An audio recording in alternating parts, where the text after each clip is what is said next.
Je suis en compagnie de notre député de Chicoutimi-Le-Fjord. Il s'agit bien entendu de Dany Morin. Ça va bien ce matin? Oui, bonjour. Re-bienvenue à l'émission. Ça fait Ben, longtemps qu'on t'a vu. ben oui, puis il s'est passé pas mal de choses depuis la dernière fois que j'ai été dans vos studios. Ben oui, justement, si on faisait, écoute, avant de me lancer dans les questions, si on faisait un petit bilan là, de la dernière année, parce que ça fait pas tout à fait un an qu'on s'est vu, mais si on faisait un retour depuis l'été, qu'est-ce qui s'est passé au niveau du NPD Ben, durant la dernière entrevue, je pense qu'elle était...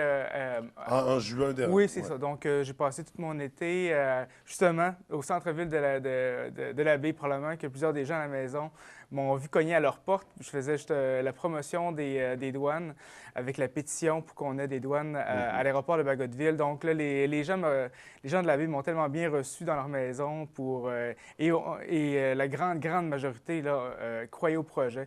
Donc, leurs signatures ont été très appréciées pour la pétition et on continue de mettre de la pression sur le gouvernement fédéral pour se doter des douanes à l'aéroport de Bagotville, selon moi, et pour le NPD. C'est crucial pour le développement économique de notre région. Après l'autoroute à quatre voies, après la desserte ferroviaire, qui ouvre notre port de Saguenay vers le monde. Il faut des douanes pour accueillir vraiment les touristes Mhm. internationaux. On est une région surtout l'hiver, qui est très, très prisée par les Européens, entre autres. Alors, il faut capitaliser là-dessus et ça va donner un gros coup à notre industrie touristique. Mais Ouais. donc, l'été a été beaucoup occupé par les douanes à Le l'aéroport de dossier des Bagotville. douanes, ouais. C'est ça. Puis après ça, donc, on est retourné à l'automne à Ottawa. Je ne vous cacherai pas qu'il y a eu des choses que ça a brassé quand même pas mal à ce Ouais. niveau-là. Le gouvernement conservateur a introduit des règlements ou plutôt des nouvelles lois qui ont beaucoup choqué les gens, qui les affectent encore aujourd'hui. Le plus gros étant les changements à l'assurance-emploi et les changements sont entrés en vigueur au début janvier. Et c'est terrible à quel point que toute la population de la région est choquée là-dessus parce que les changements à l'assurance-emploi pénalisent de tellement de façons les travailleurs. Oui, les travailleurs saisonniers, on en parle beaucoup depuis pratiquement un an. Parce que nos industries importantes dans la région forestière, la construction, l'agriculture, le tourisme, c'est des industries saisonnières. Ouais. Et ces changements-là font que les gens vont devoir, qui veulent bénéficier de l'assurance-emploi durant une période de temps, vont devoir quand même appliquer et envoyer des CV à d'autres entreprises de la région, même si ce n'est pas dans leur domaine, sinon ils vont faire couper leur assurance-emploi, leur chèque d'assurance-emploi de possiblement 30 soit coupé complètement, ou sinon ils vont devoir être obligés d'accepter un salaire à 70 du salaire original qu'ils avaient. Mhm. Donc, ça met une baisse Puis des fois sur à les des salaires. distances qui sont considérables Oui, aussi. Ouais. à une heure de route, là, Ouais. oui, la majorité des gens ont une voiture, là, sauf que c'est pas non plus évident si on calcule comment ça va coûter de gaz Ben, d'aller nécessairement à Alma pour une job-in, si on pourrait dire ça. Alors, puis même mon collègue Claude Patré était au cercle de presse hier puis justement, il prend le dossier là, de l'assurance-emploi, c'est son cheval de bataille principal, puis il fait un excellent travail là-dessus. Mais toute la population, justement, est très, très en colère de ces changements-là. ouais. Ben, c'est un changement qui touche beaucoup la région, puis comme d'autres régions comme la Gaspésie, qui a beaucoup Très- d'emplois Mais saisonniers. c'est pas juste ceux-là, parce que même les enseignants, les gens ne réalisent peut-être pas ça, Ah, c'est vrai. mais les enseignants du primaire secondaire, par exemple, eux, surtout les nouveaux, tant que tu n'as pas ta permanence, puis ça peut prendre des années avant que ça arrive, tu n'as pas le choix entre deux contrats, avant d'être sur la liste de priorité, là, il faut que tu aies accès à l'assurance-emploi. Mais là, sauf que selon le gouvernement conservateur, il faut absolument que tu restes apte à l'emploi, mais, ou Mais que tu acceptes un autre emploi, mais sinon, tu ne peux pas prendre ton un autre deuxième emploi qui contrat. reste dans le même domaine. Ah non, non, Non, non. pas du Mais tout. non, il faut juste que tu sois formé ou que tu aies les compétences pour faire un second emploi. Mais donc, ça peut même être en dehors du champ de l'enseignement, surtout pour les jeunes étudiants. Mais c'est dommage parce que déjà là, dans les 5 premières années des graduations pour les jeunes enseignants, il y en a déjà 20 qui se réorientent. Parce que c'est tellement dur d'avoir un poste permanent qui assure un revenu stable aussi. C'est difficile. Avec les changements de l'assurance-emploi, on risque de voir encore plus de jeunes soit prendre la première job d'enseignement possible à Montréal, Québec. Donc, on perd des jeunes de la région aussi qui vont fonder une famille ailleurs que dans la région. Ou sinon, ça va rendre la profession encore moins intéressante pour nos jeunes. Puis on parle de ceux qui forment nos adultes de demain, nos enfants. Donc, c'est tellement... ces changements-là n'ont pas été pensés. C'est ça qui choque le plus la population et moi-même. Parce que même pour les travailleurs saisonniers, ça peut devenir plus intéressant à ce moment-là de quitter le travail saisonnier pour avoir un travail à temps plein. Puis dans ces industries-là saisonnières, les compétences et l'expérience, quand ça fait, par exemple, ceux qui travaillent au Mont-Édouard, quand ça fait d'année après année, ça fait une décennie qu'ils travaillent là, si ils sont remplacés par des nouveaux travailleurs parce qu'eux ont décidé de dire je vais me trouver un emploi plus permanent avec peut-être un plus bas salaire pour me faire tanner par l'assurance-emploi, on perd de l'expérience et de l'expertise, surtout pour nos employeurs. Ça ne fait pas leur affaire non plus. Puis d'ailleurs, toujours autour de ce dossier-là, sur Facebook, présentement, il y a un texte qui circule sur les murs de diverses personnes qui dit les nouveaux changements à l'assurance-emploi, vous avez juste envoyé votre CV à votre député, puis est-ce que c'est une rumeur? Est-ce que c'est vrai, ça? Okay. Est-ce que ça fonctionne? On t'envoie notre CV, puis tu ne nous engages pas, finalement, mais on a une preuve que...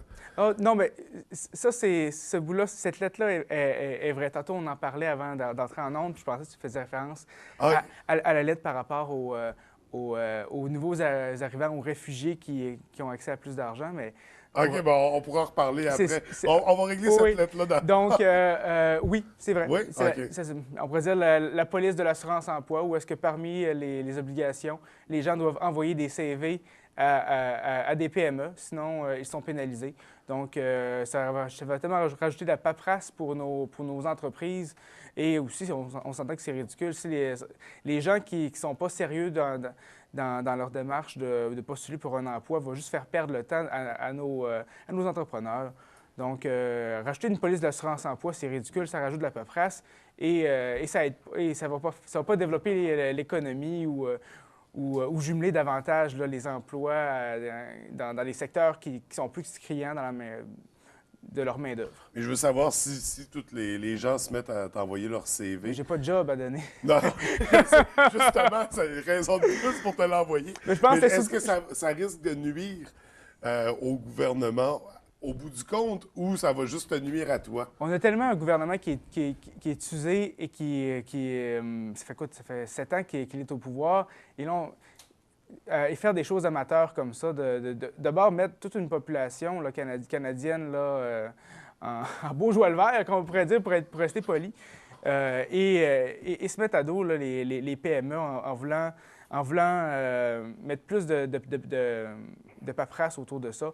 C'est pas intelligent. On espère encore que le gouvernement conservateur de Stephen Harper va changer d'idée, va faire la chose décente, justement, puis c'est de soit amoindrir de beaucoup là, leur exigence ou leur changement par rapport à l'assurance-emploi, ou juste de remettre ça comme c'était avant. Je pense que les gens aimeraient beaucoup ça. Puis on pousse pour ça au sein du NPD.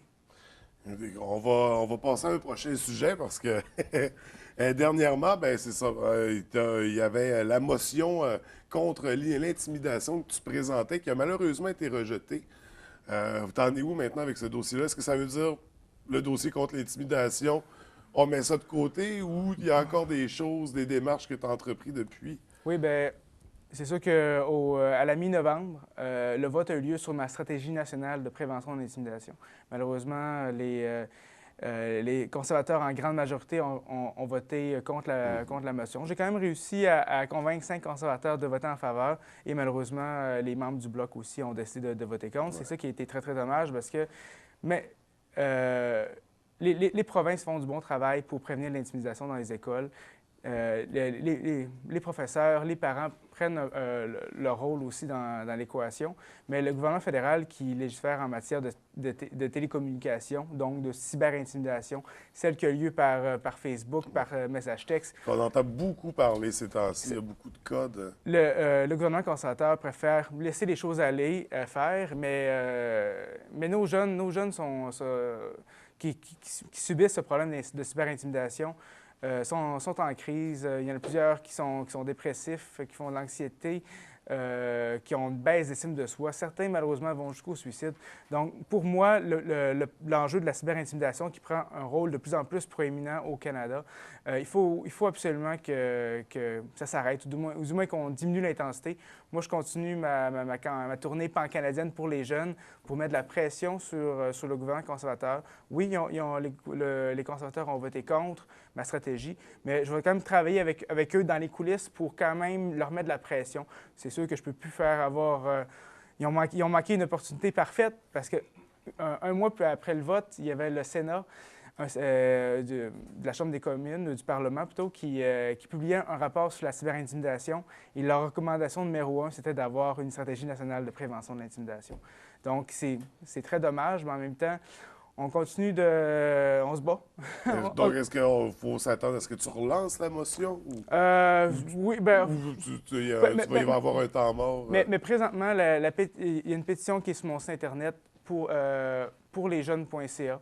Donc, les gens peuvent y aller, puis signer la pétition. Puis ça, c'est même partout au Canada. Et le but, c'est de mettre la pression maintenant par la base. Donc, dans les communautés, mettre de la pression sur leurs députés, peut-être conservateurs à travers le pays, ou directement au gouvernement. Donc, c'est mobiliser la population sur une échelle canadienne. C'est pas un peu comme objectif, ça.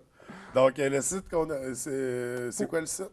Pourlesjeunes.ca. Pourlesjeunes.ca. Donc, ceux que ça intéresse peuvent aller rajouter leur nom à la pétition. On va poursuivre avec le prochain dossier, le bureau de poste qui a fermé ses portes, bien, qui ferme ses portes, en fait. Oui, en février. Oui, on avait appris... c'est un peu particulier le contexte. On a comme appris un peu tard que ça allait fermer. Il y a eu des pétitions que vous avez organisées, toi, en collaboration avec les conseillers d'arrondissement de l'arrondissement Labbé. Personnellement, je ne comprends pas pourquoi, avec les démarches qui ont été entreprises, pourquoi ça ferme quand même. Ça laisse l'impression, c'est l'impression que tout le monde a un peu, que peu importe, ça allait fermer. Tu sais, quoi qu'on fasse, il fermait le bureau de poste. C'est sûr que je ne suis pas satisfait de la façon dont ça a été annoncé, ce truc-là. Ça s'est fait en catimini. Il y avait simplement une affiche là, sur la fenêtre de dire envoyez-nous une lettre pour vous plaindre, sinon dans un mois, on prend la décision finale puis c'est de fermer. Donc, contrairement au bureau de poste qui avait fermé dans Jonquière, je pense qu'il avait reçu seulement 20 personnes 20 lettres de personnes qui se portaient en faveur du maintien.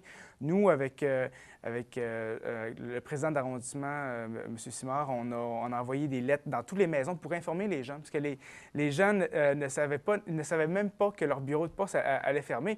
Il fallait voir la petite pancarte.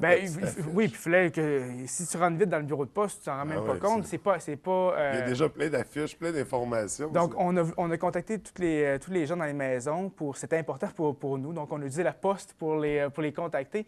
Et les gens ont envoyé environ 10 fois plus là, de courriers là, pour dire de garder leur bureau de poste. Il y avait même une pétition qui était faite avec le syndicat qui représente les employés là-bas. Et là, ils ont reçu des milliers de signatures. Donc, les gens tiennent à leur service de proximité. Ils ont à cœur leur bureau de poste. C'est ça qui est dommage. Le Poste Canada, même avec tout ce support-là, a décidé ça ne nous convainc pas assez. Donc, ils n'ont pas décidé d'écouter la population. Puis là, ça vient aussi d'une directive du gouvernement conservateur de dire couper dans le gras. Mais à un moment donné, à trop couper dans le gras, tu coupes dans le muscle. Mais je comprends pas quand même comment ils ont pu prendre cette décision-là sans que tu aies été mis au courant, sans que les ils nous ont fait part de la décision finale, mais nous autres... Mais pas avant, pas de... non, mais c'est fait que... Même moi, je sais un mois à l'avance, comme tout le monde. C'est pour ça que lorsque j'ai lu la nouvelle, c'est comme, OK, on se mobilise. C'est pas vrai que le bureau de Labbé va fermer comme le bureau de Jonquière. Il faut garder notre bureau pour donner un service de proximité aux gens de Labbé. Puis l'accessibilité aussi, parce qu'il y avait beaucoup d'espace de stationnement, contrairement à celui... C'est beaucoup les personnes âgées qui utilisent encore le service de bureau de poste, puis ont le droit de l'utiliser. Puis aller quelques kilomètres plus loin, c'est pas évident pour... même en plein hiver comme ça. Et c'est pas tout le monde à la baie qui a une voiture non plus. Donc, c'est surtout dans le centre-ville. Donc, les gens ont besoin d'un service de proximité. Je pense pas nécessairement qu'il faut tout centraliser quelque part là, puis, pour réduire les coûts. À un moment donné, il faut donner un service à la population. Mais là, au moment où on se parle, il n'y a plus rien à faire. La décision est finale, puis est très, très cruelle. Puis c'est Post Canada qui a pris la décision finale avec, sous les recommandations du gouvernement conservateur de dire couper, couper, couper. Donc, c'est très triste. Oui. Rapidement, parce qu'on a presque plus de temps, qu'est-ce qui s'en vient là, prochainement? Qu'est-ce qu'il faut surveiller? Bien, on recommence lundi officiellement la session parlementaire à Ottawa. Ouais. Donc là, on s'entend que ça va quand même brasser. Sans trop révéler notre stratégie du printemps, je pense qu'on vous entendre beaucoup parler de l'économie et contraster les actions économiques ou les politiques économiques de Stephen Harper, des conservateurs, qui, selon nous, sont des mauvais gestionnaires de l'économie canadienne, et celles des propositions du NPD. Par exemple, peut-être que les gens ne savent pas ça, mais quand on regarde, on a analysé depuis les années 80 tous les gouvernements, autant provinciaux que fédéraux, conservateurs, et tous les gouvernements provinciaux néo-démocrates, parce que le NPD est au pouvoir dans les provinces depuis de nombreuses décennies, on se rend compte que c'est le NPD qui engendre le moins de déficit, donc qui est le plus responsable là, avec l'économie canadienne, au lieu d'endetter la population. Puis de couper des services. Oui, c'est ça. Donc, c'est un gouvernement. En tout cas, c'est une façon de voir les choses moins sauvages, on pourrait dire, de la part du gouvernement. Donc, les gens vont nous entendre parler d'économie, puis ça va être une bonne chose. Bien, super, on surveille ça, Danny.